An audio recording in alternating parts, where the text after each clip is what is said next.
Shalom, salam sejahtera dan selamat kembali lagi bersama dengan kami dalam ruang podcast Perspektif untuk episod kali ini. Terima kasih sekali lagi kita dapat bergabung bersama-sama melalui dunia digital alam maya. Sekali lagi kita akan berdiskusi dan berbicara tentang topik yang pastinya menarik dan juga menjadi minat umum yang akan membantu Anda dan semua teman-teman dimanapun Anda berada pada kali ini untuk menemukan jawaban-jawaban yang mungkin sedang dicari-cari selama ini. Bersama dengan kami di studio, satu lagi program terbitan Hope Channel Asia Tenggara, dan kami alu-alukan Anda semua untuk mengambil bahagian dalam diskusi kita pada kali ini. Boleh bersama-sama dengan kami melalui sembang live kita. Dan moderator kami akan memberikan respons dan maklum balas kepada apa sahaja soalan Anda, pandangan Anda, dan mungkin juga ada informasi yang di luar daripada diskusi kita yang ingin Anda kongsikan buat teman-teman yang bersiaran secara langsung bersama dengan kita pada hari ini. Dan Anda juga boleh menghubungi kami melalui nombor WhatsApp nombor Thailand kita tambah 66901888773. Saya ulang nomor WhatsApp-nya tambah 66901888773. Anda juga boleh menyaksikan program ini melalui laman Facebook kami di hopetv.malay ataupun Hope Channel Asia Tenggara, dan juga saluran YouTube kami Hope Channel Asia Tenggara ataupun @hopetv_malay. Anda juga boleh melayari laman sesawang Hope Channel di hopetv.asia. Sekali lagi bersama dengan saya di studio pada kali ini tidak lain dan tidak bukan teman sejati saya, Dr. Pastor Gerard Bernard Sepati. Beliau adalah pensyarah di Fakulti Pengajian Agama di Universiti Antarabangsa Asia Pasifik. Apa kabar Dr. Gerard? Kabar baik. Sudah bersiap hari ini? Kita akan berbincang tentang origin ataupun asal bangsa-bangsa yang ada di muka bumi pada hari ini. Memang merupakan satu topik yang mungkin sering ditanya, ya, dari mana sebenarnya asal banyaknya bangsa-bangsa yang ada di muka bumi pada hari ini. Kita sekarang sedang berada di benua Asia Tenggara, ya, dan mewakili bangsa yang berbeza.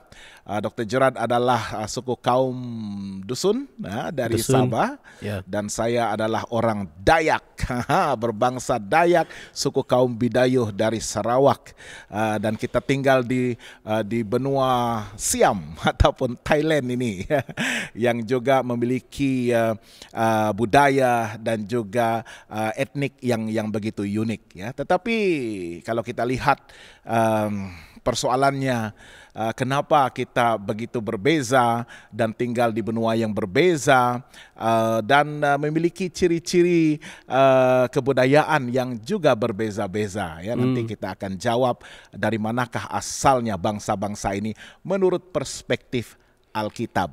Ya, slogan kita masih lagi sama, melihat dari perspektif berbeza, kami yakin perspektif firman-Nya. Mari kita mulakan dengan doa. Tuhan Bapa di surga, kami sangat bersyukur Tuhan pada hari ini sekali lagi kami diberi peluang untuk bergabung melalui alam maya di dalam ruang podcast perspektif untuk menelusuri firman Tuhan, menemukan jawaban dan perspektif daripada firman Tuhan yang akan membantu kami untuk mengetahui rencana Tuhan yang lebih luas, lebih besar dan istimewa untuk setiap kami. Kami ingin serahkan ruang perspektif ini ke dalam tangan Tuhan. Mohon supaya tuntunan dan pimpinan Roh Kudus Tuhan menyertai setiap kami. teman-teman kami yang bersiaran secara langsung maupun yang akan mengikuti podcast ini melalui siaran ulangan nanti, biarlah mereka akan diyakinkan oleh firman Tuhan untuk menemukan jawaban bagi persoalan mereka dan mengakui bahwa kebenaran daripada firman Tuhan itulah yang harus dijunjung, ditinggikan dan diterima sebagai kebenaran yang akan menjadi dasar dalam pertumbuhan rohani mereka.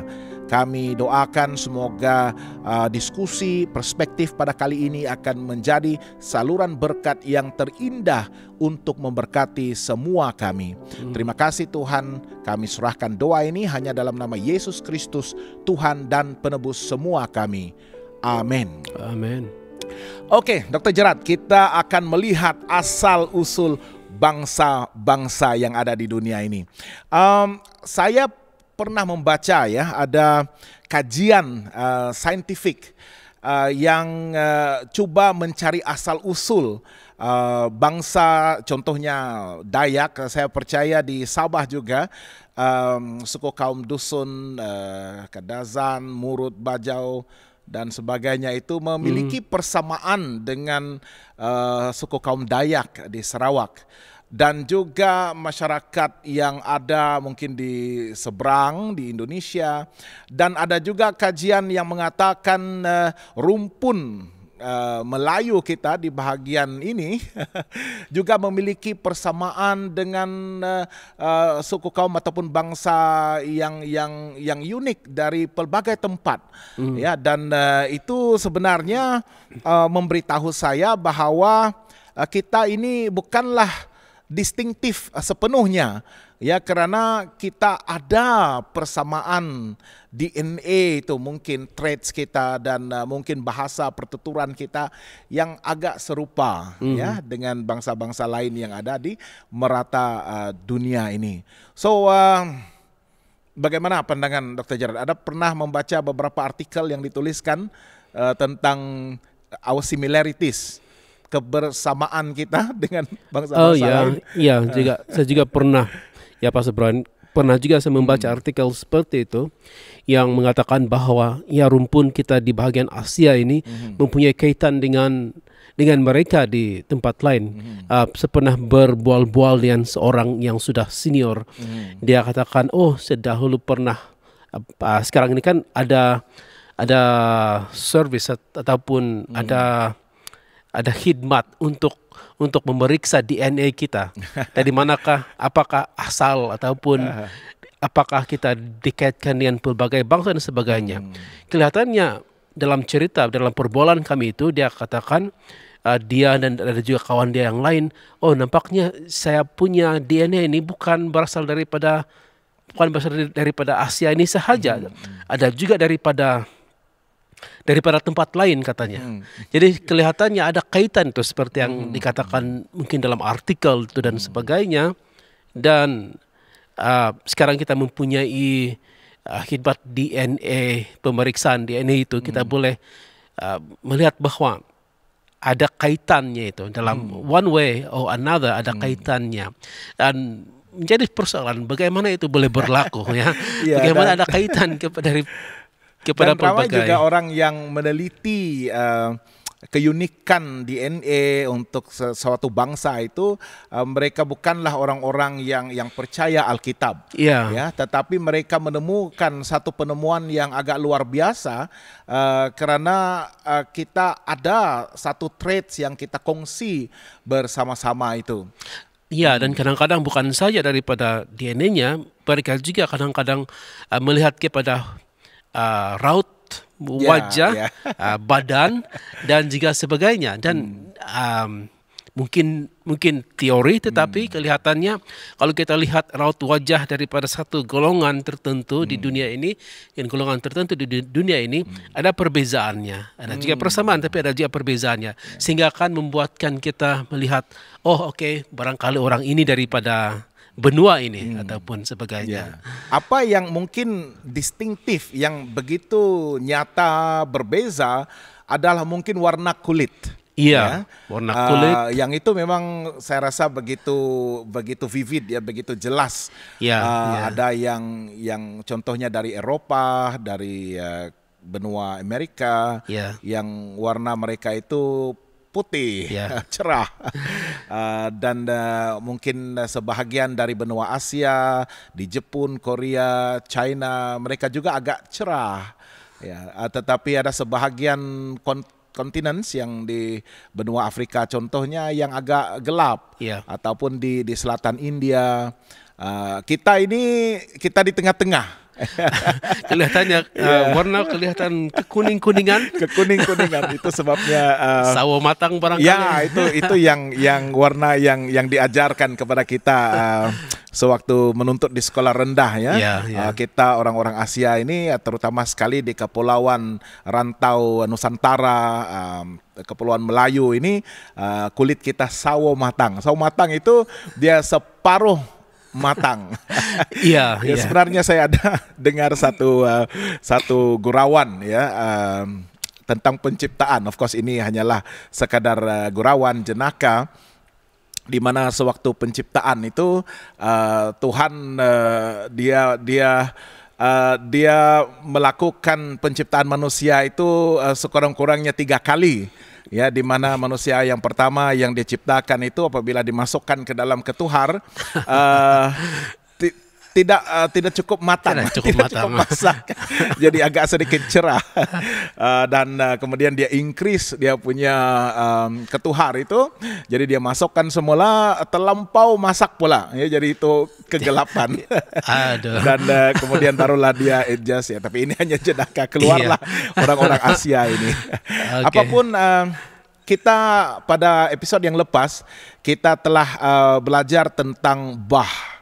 Ya, dan Bah itu sebenarnya telah pun melenyapkan majority penduduk bumi ini, dan Tuhan hanya memelihara, dalam bahasa Inggris preserve, the remnants ataupun sisa umatnya itu dalam pribadi ataupun keturunan Noah. Ya. Jadi selepas Bah itu Noah inilah bersama dengan 3 anaknya dan juga menantunya dan istrinya yang akan meneruskan proses pembiakan ataupun untuk meneruskan keturunan dan generasi berikutnya sehingga melitupi ataupun memenuhi seluruh bumi ini. Dan itu merupakan satu mandat yang sangat berat bagi Noh. Apa pandangan Dr. Gerard? Oh ya. Kerana 8 orang. Sesuatu yang saya pikir itu satu mandat ataupun perintah Tuhan yang berat bagi kelompok yang sangat kecil.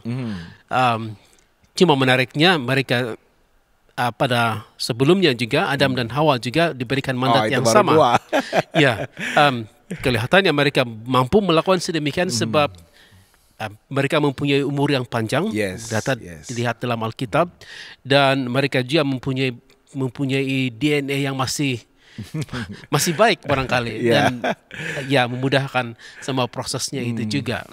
Dan proses procreation itu sangat mudah karena mereka masih lagi memiliki tenaga dan keupayaan ya, karena umur yang panjang itu, dan saya rasa kurang penyakit pada masa itu. Ya, kemungkinan ya. Oke, jadi kita menerima daripada episode yang lepas bahwa sekarang ini Tuhan memiliki satu rencana yang lebih besar untuk Noah, supaya melalui Noah ini nanti akan meneruskan rencana Tuhan untuk memenuhi muka bumi ini dengan manusia, ya, generasi yang akan membawa nama Tuhan dan akan menjadi umat Tuhan ya secara khusus. Dan kita membaca dalam Kejadian pasal yang ke-10 di mana disenaraikan daftar keturunan daripada 3 anak Noh, yaitu Ham, Sem, dan Yafet, ya. Ya. Dan kita membaca di sana, kita boleh melihat sebenarnya daripada ketiga keturunan ini sebenarnya sudah cukup memberitahu bahwa mandat untuk memenuhi bumi ini begitu tidak mustahil, ya. Dan disenaraikan di sana satu daftar keturunan yang agak besar juga, ya, agak luas, agak besar dan panjang senarainya itu. Tetapi mereka masih lagi mendiami muka bumi ataupun benua yang sama. Dan ini kita boleh lihat dalam Kejadian pasal yang ke-11. Pasal yang ke-11, kalau kita lihat Kejadian pasal yang ke-11, bermula dengan ayat yang begitu menarik, karena ayat inilah yang akan menyebabkan Tuhan segera campur tangan untuk memastikan pelan pengisian bumi itu dicapai. Ya, dalam ayat yang pertama, adapun seluruh bumi satu bahasanya dan satu logatnya. Dr. Gerard, macam mana kita boleh melihat kenyataan ini? Seluruh bumi itu, dan saya percaya geografi pada masa itu tertumpu di bahagian di mana kapal itu mendarat. Ada yang mengatakan di Gunung Ararat, ya. Gunung Ararat, ya. Ya, dan di sanalah, di lembah itulah mereka membiak dan berkembang sebagai satu bangsa. Tetapi ya, kenapa Kejadian 11 ini dia bermula dengan satu statement yang mengatakan satu benua mereka itu satu bahasa dan satu logatnya. Saya pikir kalau kita lihat selanjutnya, kita mungkin melihat, kita boleh melihat sebenarnya alasan kenapa mereka mau bersama-sama dalam satu tempat. Bayangkan mereka baru saja melalui mungkin beberapa puluh ataupun ratus tahun sebelumnya. Mereka baru saja melalui satu bencana besar. Dan mereka mau bersama-sama dalam satu tempat, dan bayangkan daripada 8 orang itu mereka mengajar bahasa mereka sama dan memudahkan untuk berkomunikasi antara satu dengan yang lain. Satu bahasa sahaja seperti yang dikatakan di sini. Satu logat, satu bahasa, mudah untuk berkomunikasi. Dan dengan demikian bahasa juga boleh menyatukan orang-orang ini, dan dengan kekuatan kesatuan itu mereka boleh melakukan apa sahaja sebenarnya. Apabila ada kesatuan pengertian dari segi komunikasi, mereka boleh melakukan apa sahaja. Nah, kalau mereka berniat untuk tinggal dalam satu tempat sebab satu bahasa, mereka boleh berkomunikasi dan mereka boleh merasakan keselesaan untuk berada dalam satu tempat, maka mereka boleh lakukan demikian. Dan itulah yang berlaku sebenarnya pada waktu itu. Di satu tempat, dan tempat itu mereka daripada tempat di mana Bahtera itu berangkatlah mereka ke sebelah timur menjumpai tanah datar di tanah Siniar. Dan mereka lalu menetaplah mereka di sana, dan seterusnya dikatakan dalam ayat yang ketiga, mereka mau membuat sesuatu, kota dia katakan, dan satu menara dan sebagainya. Dan ini boleh dilakukan, tidak ada masalah sebenarnya, Dan itu juga satu kebenaran penting, ya, untuk sesebuah bangsa itu berupaya mencapai kegemilangan ataupun kejayaan bersama. Bahasa ini dia begitu penting untuk menyatukan. Bahasa sangat penting, dan komunikasi itu penting untuk menyampaikan maklumat yang tepat. Ya, apalagi kalau logatnya itu sama. Ya, bayangkan kalau kita di Malaysia sahaja pun kan, kita mempunyai satu bahasa Melayu kita panggil. Tetapi apa yang menyatukannya adalah, selain daripada bahasa Melayu itu, kalau logat itu sama, kita saudara, kita daripada rumpun yang sama dan sebagainya. Ya, itu sebabnya kita masih dapat relate, ya, dengan saudara-saudara kita. Of course, kita ada logat, kita punya bahasa ibunda kita. Ya, tetapi bahasa Melayu itu adalah bahasa serumpun, yang menyatukan Kepulauan Nusantara, dan kita masih dapat menganggap orang-orang dari Indonesia, dari Brunei, dari Singapura, dan mungkin sebahagian daripada Vietnam yang dulunya Champa itu adalah Kepulauan Melayu juga, dan juga di selatan Thai ini yang boleh berbahasa Melayu. Kita masih boleh relate. Kita ini sebangsa. Ya, kan? Iya, menarik sekali ya. Of course kita ada bahasa Imunda sendiri, tetapi kebenarannya komunikasi itu penting. Sangat penting. Dan bahasa itu dia menyatukan. Ya. Dan sebenarnya baik kan kalau mereka boleh bersatu. Itu adalah agenda mereka, itu adalah intention, tujuan mereka untuk bersatu padu Ya. melalui bahasa dan juga persamaan budaya dan juga mindset, pemikiran yang sama. Dan saya baca ayat yang ketiga ini, mereka berkata seorang kepada yang lain, marilah kita membuat batu bata dan membakarnya baik-baik. Lalu bata itulah dipakai mereka sebagai batu dan tergala-gala sebagai tanah liat. Jadi kalau kita lihat di sini bukan sahaja mereka berkembang sebagai satu bangsa, tetapi mereka sudah ada satu ambition, satu cita-cita, dan mereka sudah ada pengetahuan, mereka ada teknologi untuk menggunakan pembinaan sekarang ini melalui batu bata yang dibakar daripada tanah liat. Ya. Ya, dan ini merupakan satu penemuan yang begitu advance, ya, karena mereka akan membuat menara. Ya. Dan menara itu juga kalau kita perhatikan apa yang dia katakan di dalam ayat yang kelima dan seterusnya, menara itu bukanlah satu menara yang biasa. Ayat keempat pula,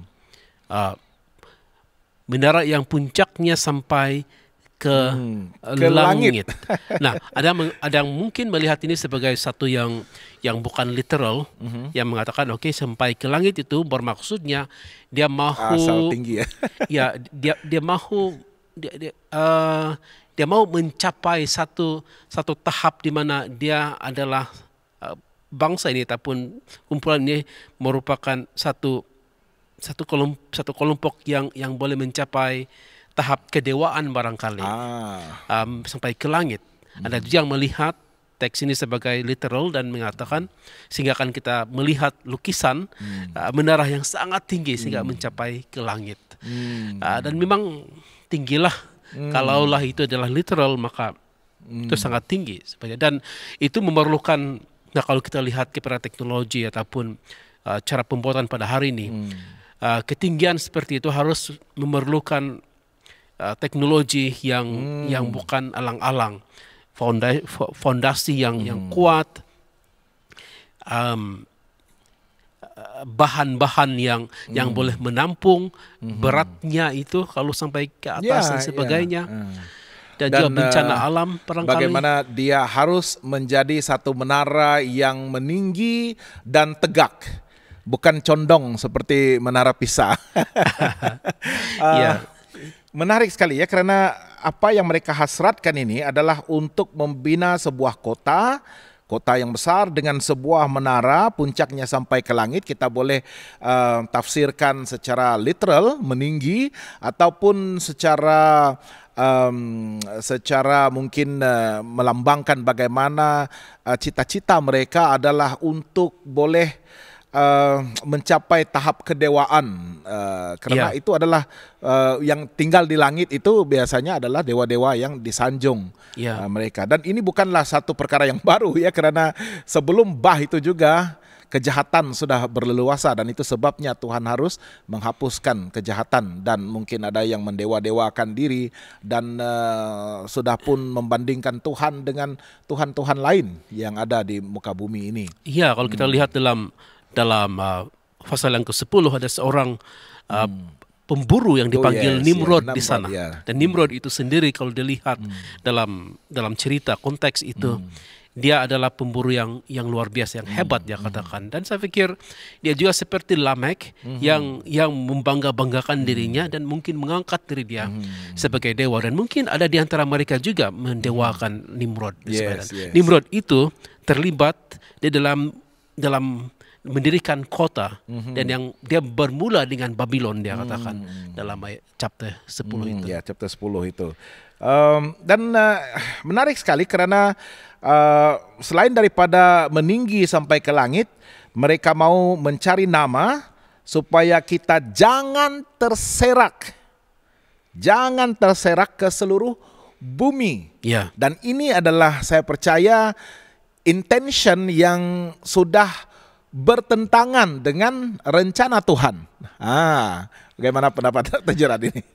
Sedangkan Tuhan katakan kamu harus menyebar dan berselerak sehingga kamu akan memenuhi seluruh bumi. Agak ironi lah ya, Pastor, sebab pada hari ini kita bekerja keras untuk mencapai satu unity, satu kesatuan. Dan kita mendapati bahwa untuk mencapai kesatuan itu kita harus bekerja keras dan kadang-kadang tidak dapat mencapai dia sepenuhnya. Pada waktu ini mereka kelihatannya mempunyai satu kesatuan yang luar biasa sehingga mereka boleh melakukan sedemikian. Tetapi Tuhan pula tidak senang dengan kesatuan apa yang mereka lakukan. Dan saya pikir kata kuncinya di sana itu adalah mereka tidak mau terserak ke seluruh bumi, padahal mandat Tuhan itu kepada Adam maupun kepada Noah dan anak-anaknya adalah membiak dan memenuhi bumi. Bagaimana memenuhi bumi kalau mereka hanya tinggal di satu tempat sahaja? Ya, mereka harus mengembara, mereka harus move forward, meneroka. Sebab Tuhan mahu mereka kepulauan dan benua. Iya, untuk menjagai bumi barangkali masih juga mandat yang sama. Dan of course kita juga belajar bagaimana kesan daripada bah global itu sendiri yang mungkin menyebabkan perubahan kepada muka bentuk bumi ini, yang mereka harus teroka dan membawa, tetapi itu agak sukar untuk dilakukan karena pada masa itu semangat kesatuan itu, dan saya melihat pembinaan menara ini seakan-akan, mungkin tafsiran yang berbeza, mungkin tidak percaya kepada janji Tuhan bahwa dia tidak akan lagi memusnahkan bumi ini dengan air bah. Karena menara ini salah satu tujuannya mereka meninggi sampai ke langit. Mungkin ada tafsiran daripada ilmuwan Alkitab yang mengatakan mereka coba avoid sekiranya ada bencana bah, mereka akan selamat sekiranya berada di atas menara itu. Ya, menarik juga lah tafsiran dia. Kalaulah mereka menggunakan menara itu sebagai pelindung mereka, mungkin agak kurang apa namanya, kurang logical, sebab kalau kita lihat bagaimana banjir ataupun bah itu datang, dia sebenarnya boleh menghancurkan menara itu juga daripada dasarnya. Ya, and so mungkin itu salah satunya yang juga saya lihat sebagai kata kunci itu adalah sebagai yang dimana dilihat di sini. Mereka refuse. Refuse dan mau mencipta nama untuk mereka. Mereka tahu bahwa kemuliaan ataupun nama itu seharusnya diangkat untuk Tuhan, tetapi mereka mau mencipta nama bagi mereka. A kind of a direct kontradiksi. Iya, satu penentangan terbuka ini. Tuhan, kami mau bersatu sahaja di sini. Dan bagaimana mereka boleh menyampaikan maklumat dan juga meyakinkan satu bangsa besar itu, karena sangat sukar sebenarnya apabila sudah begitu ramai dan mereka memerlukan semangat kesepaduan itu, tetapi maklumat dan juga campaign propaganda itu boleh disampaikan dengan pantas, ya, karena mereka satu bangsa, satu bahasa, pride yang tinggi, keangkuhan, dan juga satu motivasi yang sama, ya, untuk bersatu. Kita teguh bercerai kita roboh. Tetapi ya Dr. Gerard sangat menarik dan sebenarnya menyedihkan juga melihat bagaimana impian cita-cita yang murni ini akhirnya Tuhan dalam ayat yang kelima mengatakan, lalu turunlah Tuhan untuk melihat kota dan menara yang didirikan oleh anak-anak manusia itu.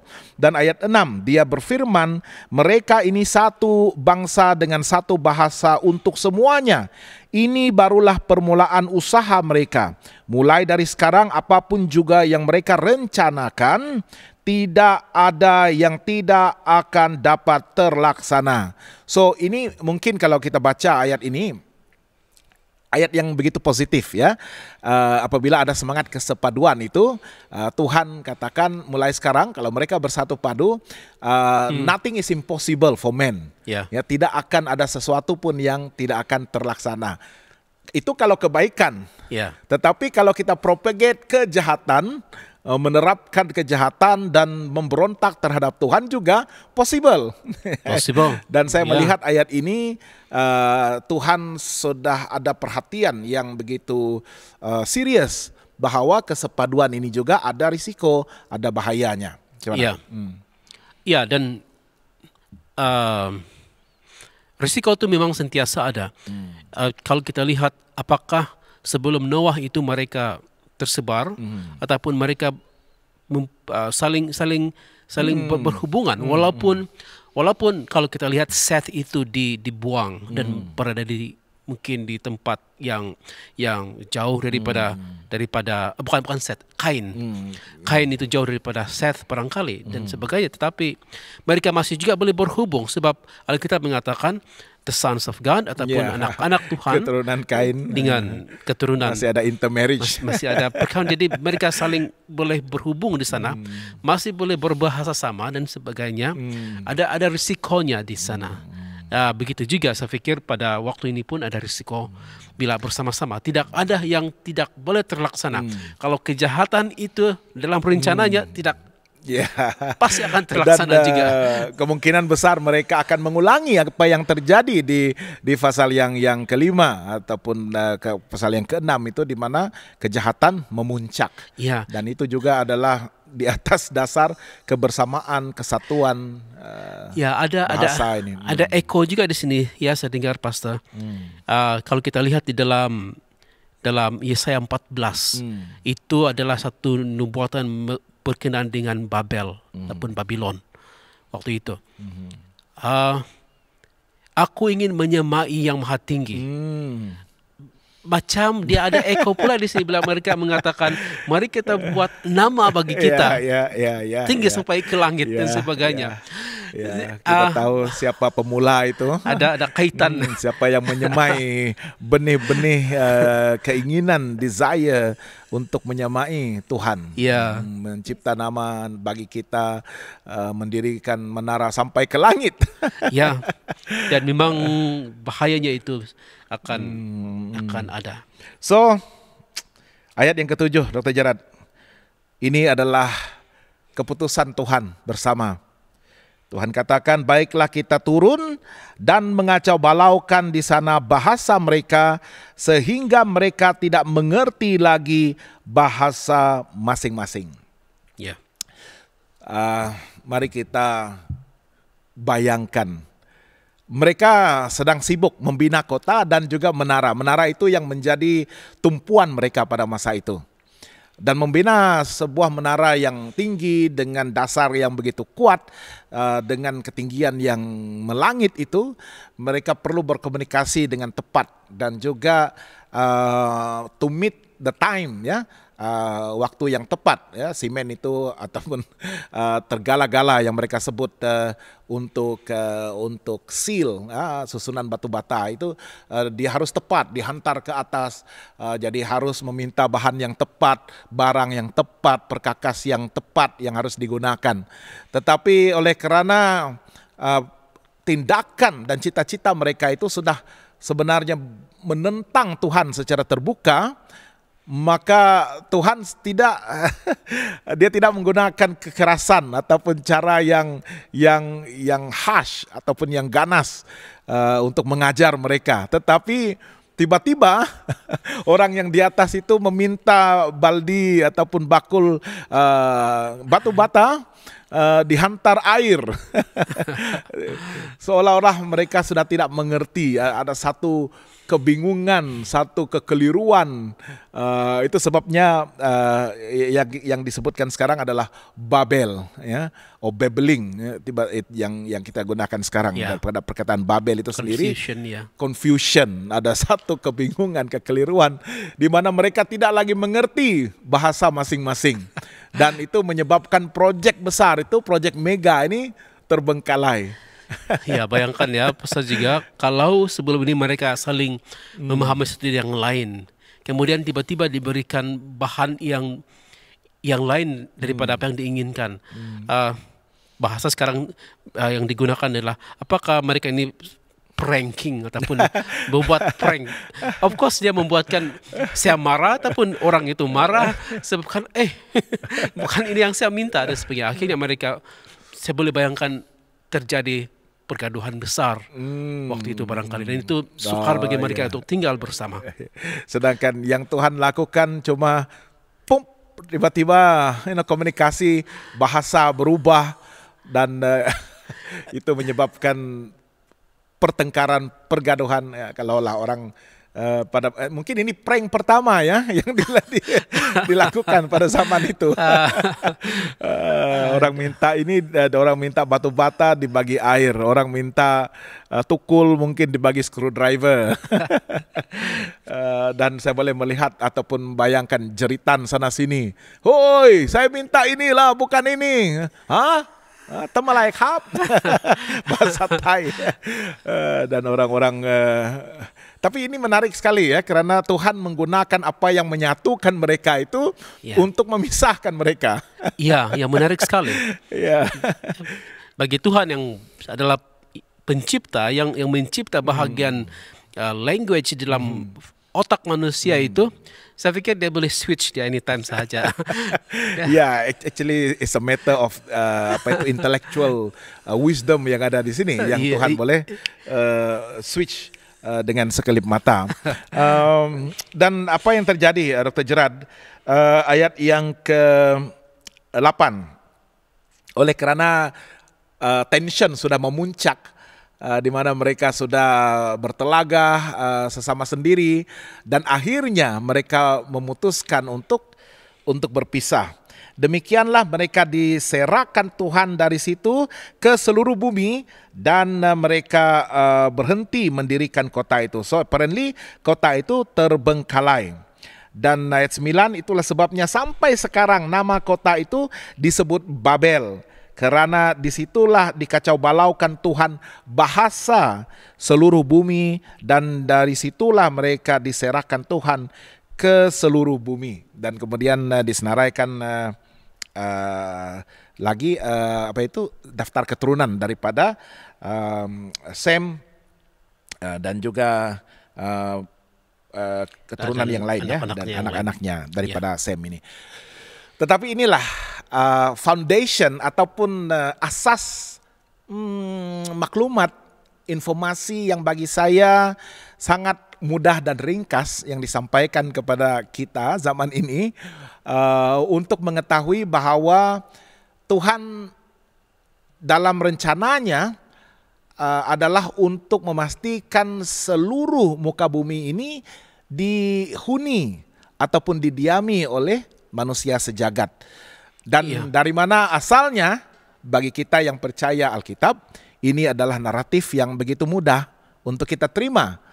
Faham maksud dan rencana Tuhan, dan oleh karena mereka bertindak untuk menentang Tuhan secara terbuka, maka Tuhan harus campur tangan, mengacau balaukan bahasa mereka, sehingga sekarang ini mereka sudah berkumpul dengan teman sebangsa dan sebahasa mereka, dan membuat keputusan untuk meneroka seluruh bumi ini. Menarik sekali. Iya, menarik sekali.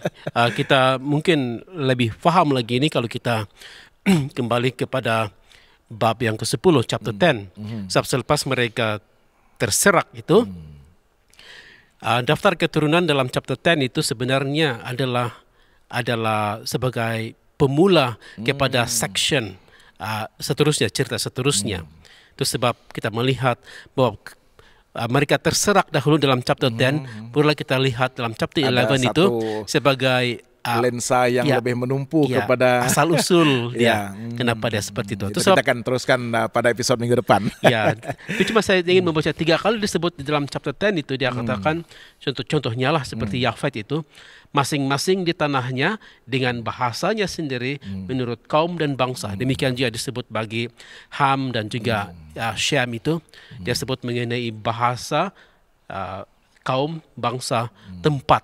So dia ada sebut tanah, bahasa, kaum, dan bangsa. Dan semuanya itu di tempat masing-masing. Dan kalau dilihat bagaimana mereka bergerak dalam chapter 10 itu, kita boleh melihat ada konsentrasi tertentu di mana mereka berada. Ham itu di bahagian lebih kepada bahagian kawasan benua Afrika pada hari ini, di sebelah utaranya. Shem itu lebih di bahagian tengah itu. Yafet pula ke bahagian Eropah pada hari ini. Di sana ada concentrationnya, walaupun mereka saling bergaul juga lah, tetapi concentrationnya itu berada di sana. Dan akhirnya mereka terpisah ya, Pastor.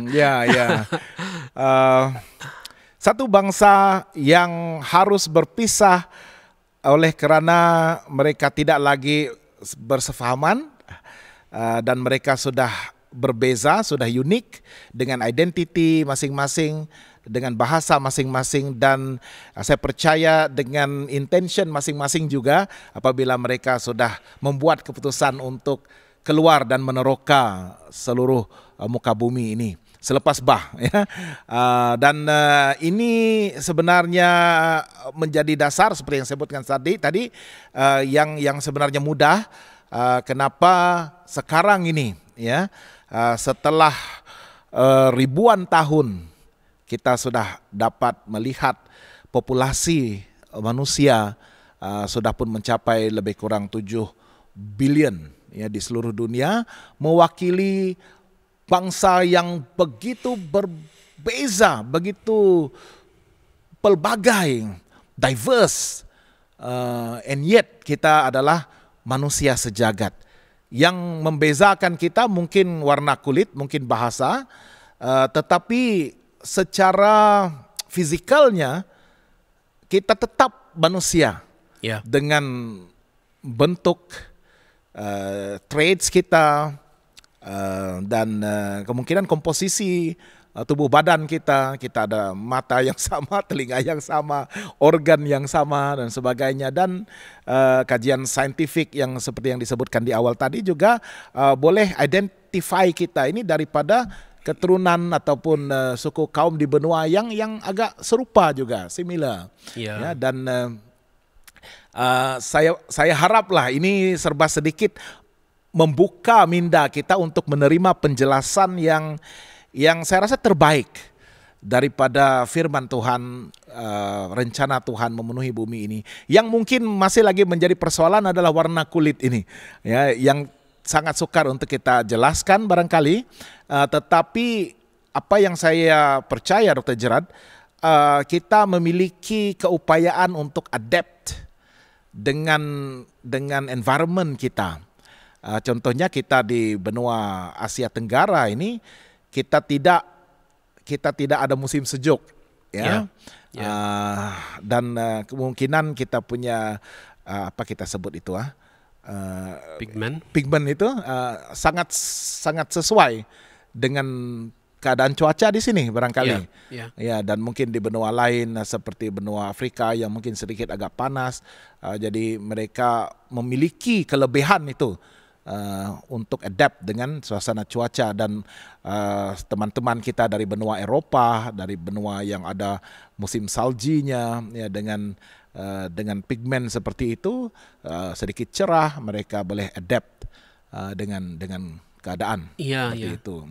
Ya, saya juga berpikir demikian, sebab satu-satunya sebab kenapa ada perubahan di dalam kondisi manusia itu adalah adaptasi satu-satu tempat.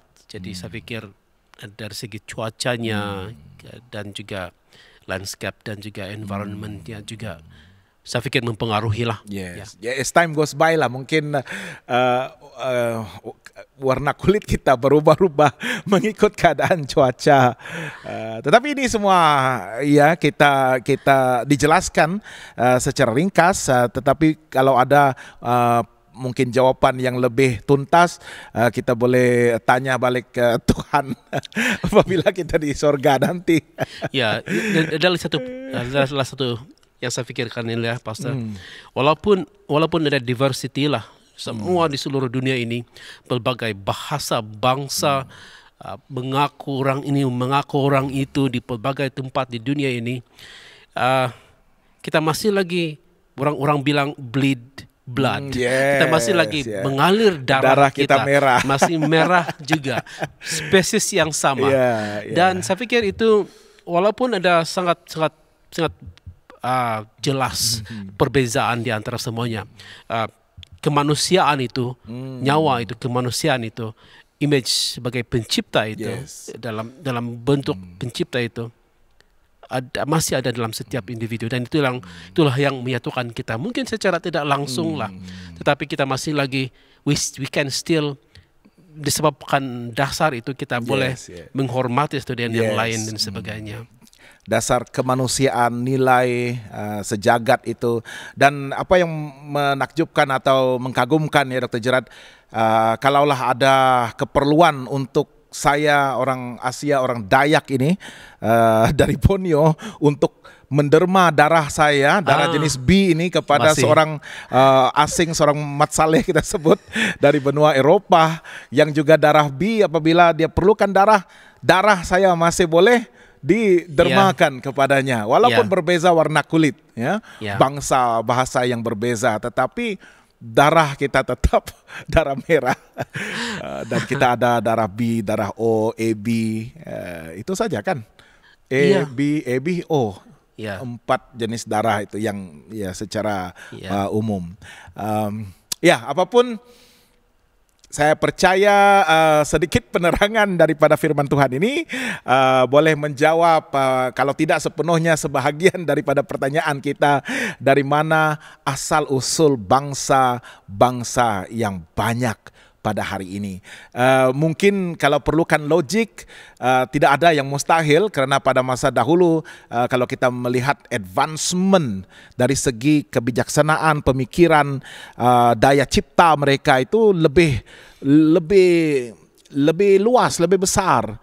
Ya, orang-orang Mesir pun boleh membina Sphinx dan juga piramid. Jadi apalah mustahilnya kalau satu bangsa itu bergerak sehinggalah kepada Kepulauan Borneo, benua Asia Tenggara kita ini, dan menetap di sini dan berkembang di sini.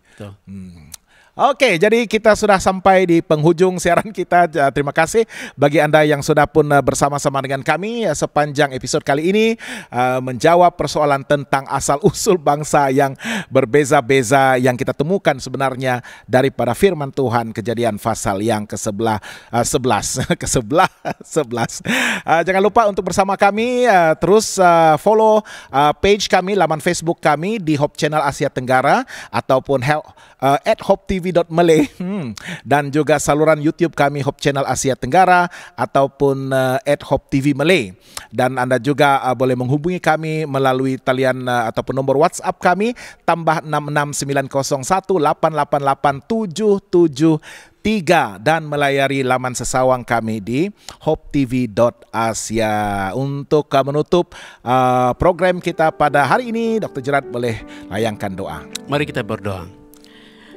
Bapa di syurga, terima kasih Tuhan sebab kami sudah melihat perspektif Alkitab pada kali ini tentang kepelbagaian dan juga perbezaan antara manusia di dunia ini.